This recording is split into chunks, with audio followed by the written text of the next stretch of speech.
So today in this video, I want to address a problem that we see all the time in the bike fit studio, where people come to us and they've started having problems after adjusting their cleat position, because all they've done is change the cleat position, but they're not realized that it actually has an effect on everything else further up the chain as well. So I just want to break that down in this video and talk about what to do if you want to move your cleat position and how to adjust your saddle height to make sure that you don't end up cocking anything else up, basically. So we're going to go over to the jig so I can demonstrate what actually happens when you move your cleat forward and back to your saddle height. So the main thing we're going to focus on in this video is around cleat setback, and a lot of people are coming in having moved their cleats back because there's a lot of advice on Google and YouTube and out there in the world that's telling you to move your cleats further back. And I don't disagree with that advice on the whole, because I think having a more rearward cleat position makes it less risky of picking up certain problems in the knee and at the foot. So it's not a terrible thing to do if you are running your cleats quite far forward.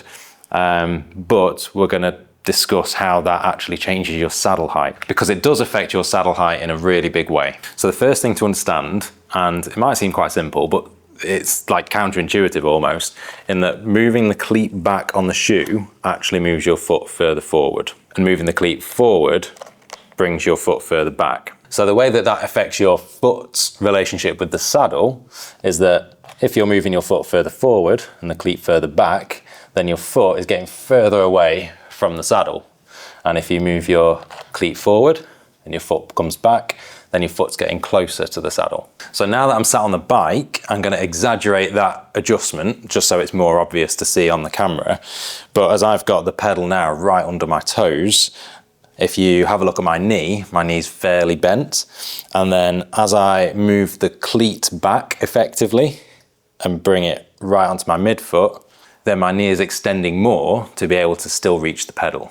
So basically, as you move the cleat back, your effective saddle height gets longer, which then means that the saddle, we need to drop it to keep the effective saddle height the same. As most people are moving their cleats further back, then if you're going to do that, then you need to move your saddle down. And the amount that you need to move it down by is going to vary from person to person based on your existing saddle height and your leg length.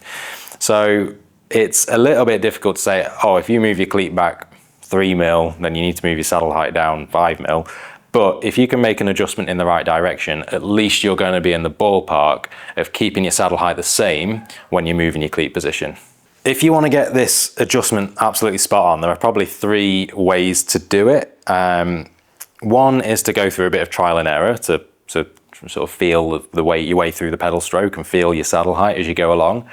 2 is to do some maths wizardry and do some trigonometry based on your leg length and your cleat adjustment, and actually figure out that millimeter adjustment that you need to make with the saddle height. And 3, which is definitely our preferred method, is to go and see a bike fitter and get some professional help to get your setup perfect. Because guess what? As soon as you start moving the saddle height, everything else around the front end and the saddle setback is going to need adjusting too.